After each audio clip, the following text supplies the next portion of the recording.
नरसिंह भगवान की जय। 25वां अध्याय। ईक्ष्वाकु की तपस्या और ब्रह्मा जी द्वारा विष्णु प्रतिमा की प्राप्ति। भारद्वाज जी ने पूछा, महामते, उन महात्मा राजा ने किस प्रकार गणेश जी का सत्वन किया तथा उन्होंने जिस प्रकार तपस्या की उसका आप मुझसे वर्णन करें। सूत जी बोले, द्विज, गणेश चतुर्दशी के दिन राजा ने त्रिकाल स्नान करके रक्त वस्त्र धारण किया और लाल चंदन लगाकर मनोहर लाल फूलों तथा रक्त चंदन मिश्रित जल से गणेश जी को स्नान करा के विधिवत उनका पूजन किया। स्नान कराने के बाद उनके श्री अंगों में लाल चंदन लगाया, फिर रक्त पुष्पों से उनकी पूजा की। तदंतर उन्हें धृत और चंदन मिला हुआ धूप निवेदन किया। अंत में हल्दी, घी और गुड़ खंड के मेल से तैयार किया हुआ मधुर निवेद अर्पण किया। इस प्रकार सुंदर विधि पूर्वक भगवान विनायक का पूजन करके राजा ने उनकी स्तुति आरंभ की। ईक्ष्वाकु बोले, मैं महान देव गणेश जी को प्रणाम करके उन विघ्न राज का सत्वन करता हूँ जो महान देवता एवं गणों के स्वामी हैं, शूरवीर तथा अपराजित हैं और ज्ञान वृद्धि करने वाले हैं, जो 1, 2 या 4 दांतों वाले हैं, जिनकी 4 भुजाएं हैं, जो 3 नेत्रों से युक्त और हाथ में त्रिशूल धारण करते हैं, जिनके नेत्र रक्त वर्ण हैं, जो वर देने वाले हैं, जो माता पार्वती के पुत्र हैं, जिनके सूप जैसे कान हैं, जिनका वर्णन कुछ कुछ लाल है, जो दंडधारी तथा अग्निमुख है एवं जिन्हें होम प्रिय है, तथा जो प्रथम पूजित ना होने पर मनुष्यों के सभी कार्यों में विघ्नकारी होते हैं, उन भीमकाय और उग्र स्वभाव वाले पार्वती नंदन गणेश जी को मैं नमस्कार करता हूँ, जो मद से मत रहते हैं, जिनके नेत्र भयंकर हैं और जो भक्तों के विघ्न दूर करने वाले हैं, करोड़ों सूर्यों के समान जिनकी कांति है, खान से काट कर निकाले हुए कोयले की भांति जिनकी श्याम प्रभा है, तथा जो विमल और शांत हैं, उन भगवान विनायक को मैं नमस्कार करता हूँ। मेरुगिरी के समान रूप और हाथी के मुख सदृश्य मुख वाले कैलाशवासी गणपति को नमस्कार है। विनायक देव, आप विरुद्धधारी और ब्रह्मचारी हैं। भक्तजन आपकी स्तुति करते हैं, आपको बारंबार नमस्कार है। पुराण पुरुष, आपने पूर्ववर्ती देवताओं का कार्य सिद्ध करने के लिए हाथी का स्वरूप धारण करके समस्त दानवों को भयभीत किया था। शिव पुत्र, आपने ऋषि और देवताओं पर अपना स्वामित्व प्रकट कर दिया।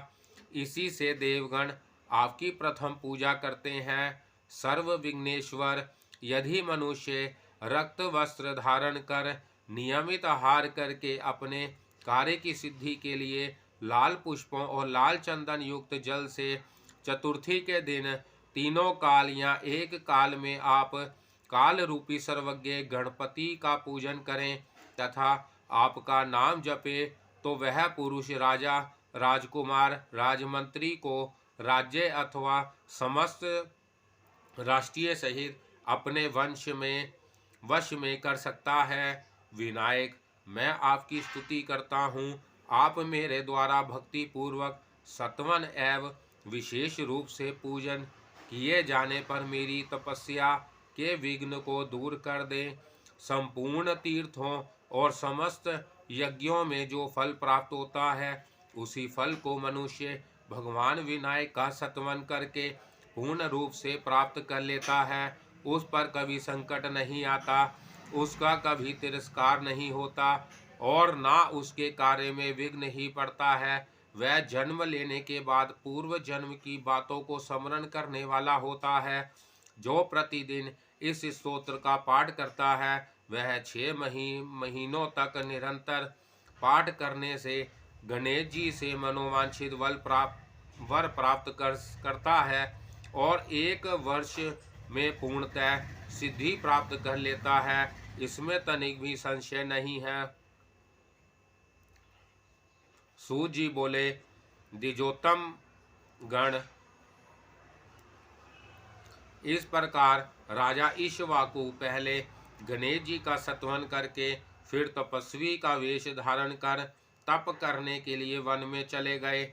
सांप की त्वचा के समान मुलायम एवं बहुमूल्य वस्त्र त्याग कर वह श्रेष्ठ महाराज कमर में वृक्षों की कठोर छाल पहनने लगे। दिव्य रत्नों का हार और कड़े निकाल कर हाथ में अक्षय सूत्र तथा गले में कमल गट्टों की माला हुई सुंदर माला धारण करने लगे। इसी प्रकार वह नरेश मस्तक पर से रत्न तथा सुवर्ण से सुशोभित मुकुट हटाकर वहां तपस्या के लिए जटाजूट रखने लगे। इस प्रकार वशिष्ठ जी के कथानुसार तापस वेश धारण कर तपोवन में प्रविष्ट हो वह शाक और फल मूल का आहार करते हुए तपस्या में प्रवृत्त हो गए। महातपस्वी राजा ईक्ष्वाकु ग्रीष्म ऋतु में पंचाग्नि के बीच स्थित होकर तपस्या करते थे। वर्षा के समय खुले मैदान में रहते और शीतल काल में सरोवर के जल में खड़े होकर तप करते थे। इस प्रकार समस्त इंद्रियों को मन में निरुद्ध करके मन को भगवान विष्णु में लीन कर ददाक्षर मंत्र का जप करते और वायु पीकर रहते हुए उन महात्मा राजा के समक्ष लोक पितामह भगवान ब्रह्मा जी प्रकट हुए। उन चार मुख वाले पद योनि ब्रह्मा जी को आया देख राजा ने उन्हें भक्ति भाव से प्रणाम एवं उनकी स्तुति करके संतुष्ट किया। राजा बोले, संसार की सृष्टि करने वाले तथा वेद शास्त्रों के मर्मज्ञ चार मुख वाले महात्मा हिरण्यगर्भ ब्रह्मा जी को नमस्कार है। इस प्रकार स्तुति की जाने पर जगत स्पष्टा ब्रह्मा जी ने राज्य त्याग कर तपस्या में लगे हुए उन शांत एवं महान सुखी श्रेष्ठ नरेश से कहा। ब्रह्मा जी बोले, राजन, समस्त विश्व को प्रकाशित करने वाले तुम्हारे पितामह सूर्य तथा पिता मनु भी सदा ही सभी मुनियों के मान्य हैं। तुम्हारे पिता और पितामह ने पूर्व काल में तीव्र तपस्या की थी। महामते नरप श्रेष्ठ सारा राज्य भोग छोड़कर इसलिए यह घोर तप कर रहे हो, इसका कारण बताओ। ब्रह्मा जी के इस प्रकार पूछने पर राजा ने उनको प्रणाम करके कहा, ब्राह्मण, मैं तपोबल से शंख चक्र और गदा धारण करने वाले भगवान मधुसूदन का प्रत्यक्ष दर्शन करने की इच्छा लेकर ही ऐसा तप कर रहा हूँ। राजा के यो कहने पर कमल जन्मा ब्रह्मा जी ने हंसते हुए से उनसे कहा, राजन, सर्वत्र व्यापक भगवान नारायण का दर्शन तुम केवल तपस्या से नहीं कर सकोगे। हमारे जैसे लोगों को भी कलेश नाशक भगवान केशव का दर्शन नहीं हो पाता। महामते, मैं तुम्हें एक पुरातन पवित्र कथा सुनाता हूँ, सुनो। प्रलय की रात में कमल लोचन भगवान विष्णु ने समस्त लोकों को अपने में लीन कर लिया और सनंदन और आदि मुनियों से अपनी स्तुति सुनते हुए वह अनंत नामक शेषनाग की शैया पर योग निद्रा का आश्रय ले सो गए। राजन, उन सोए हुए भगवान की नाभि से प्रकाशमान एक बहुत बड़ा कमल उत्पन्न हुआ। पूर्व काल में उस प्रकाशमान कमल पर सर्वप्रथम मुझ वेदवेता ब्रह्मा का ही आविर्भाव हुआ। तत्पश्चात नीचे की ओर दृष्टि करके मैंने खान से काट कर निकले हुए कोयले के समान श्याम वर्ण वाले भगवान विष्णु को शेषनाग की शैया पर सोते देखा।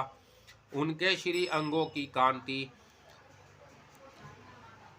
असली अलसी के फूल की भांति सुंदर जान पड़ती थी। दिव्य रत्नों के आभूषणों से उनके श्री विग्रह की विचित्र शोभा हो रही थी और उनका मस्तक मुकुट से शोभ्यमान था। महामते, उस समय मैंने उन अनंत देव शेषनाग का भी दर्शन किया, जिनका आकार कुंद और चंद्रमा के समान शेष था तथा जो हजारों फणों की मणियों से अत्यंत दीप्यमान हो रहे थे। नरप श्रेष्ठ क्षण भर ही वहां उन्हें देखकर मैं फिर उनका दर्शन ना पा सका, इससे अत्यंत दुखी हो गया।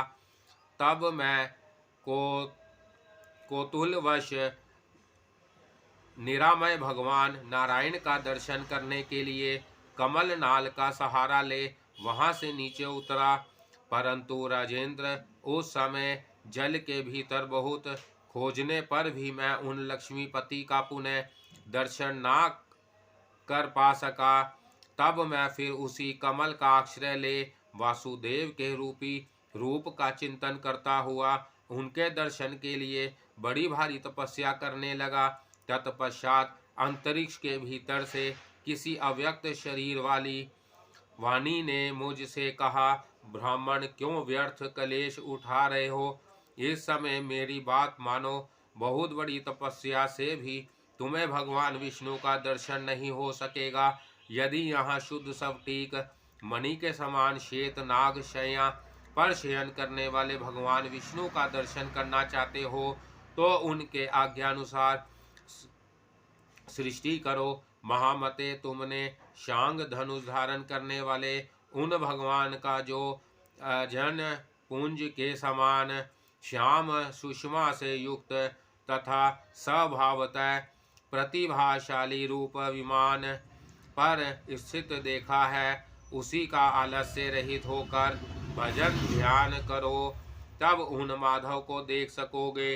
राजन, उन आकाशवाणी द्वारा इस प्रकार प्रेरित हो मैंने निरंतर की जाने वाली तीव्र तपस्या का अनुष्ठान त्याग कर इस जगत के प्राणियों की सृष्टि करके स्थित होने पर मेरे हृदय में प्रजापति विश्वकर्मा का प्रकाट्य हुआ। उन्होंने अनंत नामक शेष नाग और भगवान विष्णु की 2 चमकीली प्रतिमाएं बनाई। नरेश्वर, मैंने पहले जल के भीतर शेषैया पर जिन रूप में देख चुका था, उसी रूप में भगवान श्री हरि की वह प्रतिमा बनाई गई थी। तब मैं उन श्री हरि के उस श्री विग्रह की भक्ति पूर्वक पूजा करके और उन्हीं के प्रसाद से श्रेष्ठ तप रूप परम उत्तम ज्ञान प्राप्त करके विकार रहित नित्यानंदमय मोक्ष सुख का अनुभव करने लगा। राजेश्वर, इस समय मैं तुम्हारे हित की बात बता रहा हूँ, सुनो। राजन, मैं इस घोर तपस्या को छोड़कर अब अपनी पुरी को लौट जाओ। प्रजाओं का पालन करना ही राजाओं का धर्म तथा तप है। मैं सिद्धों और ब्राह्मणों सहित उस विमान को जिस पर भगवान की प्रतिमा है तुम्हारे पास भेजूंगा। उसी में तुम सुंदर ब्रह्मा उपचारों द्वारा उन देवेश्वर की आराधना करो। नरप श्रेष्ठ, तुम यज्ञों द्वारा अनंत नामक शेष नाग की शैया पर शयन करने वाले भगवान नारायण का निष्काम भाव से यज्ञों द्वारा आराधना करते हुए धन पूर्वक प्रजा का पालन करो। नरप, भगवान वासुदेव की कृपा से अवश्य ही तुम्हारी मुक्ति हो जाएगी। राजा से यों कहकर लोक पितामह में ब्रह्मा जी अपने धाम को चले गए। द्विज, ब्रह्मा जी के चले जाने पर राजा ईक्ष्वाकु उनकी बातों पर विचार ही कर रहे थे। तब तक उनके समक्ष वह विष्णु और अनंत की प्रतिमाओं का शुभ विमान जिसे ब्रह्मा जी ने दिया था सिद्ध ब्राह्मणों सहित प्रकट हो गया। उन भगवान पुरुषोत्तम का दर्शन करके उन्होंने बड़ी भक्ति के साथ उन्हें प्रणाम किया तथा साथ में आए हुए ऋषियों एवं ब्राह्मणों को भी नमस्कार करके वह उस विमान को लेकर अपनी पुरी को गए। वहां नगर के सभी शोभ्यमान स्त्री पुरुषों ने राजा का दर्शन किया और लावा छींटते हुए वह उन्हें राजभवन में ले गए। राजा ने अपने विशाल मंदिर में उस सुंदर वैष्णव विमान को स्थापित किया और साथ आए हुए उन ब्राह्मणों द्वारा पूजित भगवान विष्णु की वह आराधना करने लगे। उनकी सुंदरी रानियां चंदन घिस कर और सुगंधित फूलों का हार गूंथ कर अर्पण करती थी। इससे राजा को बड़ी प्रसन्नता होती थी।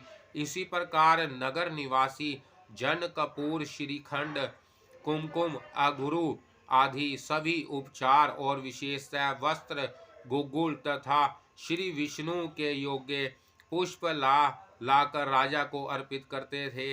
राजा तीनों संध्याओं में विमान पर विराजमान भगवान श्री हरि की क्रमशः गंध, पुष्प आदि उपचारों द्वारा बड़ी भक्ति से पूजा करते थे।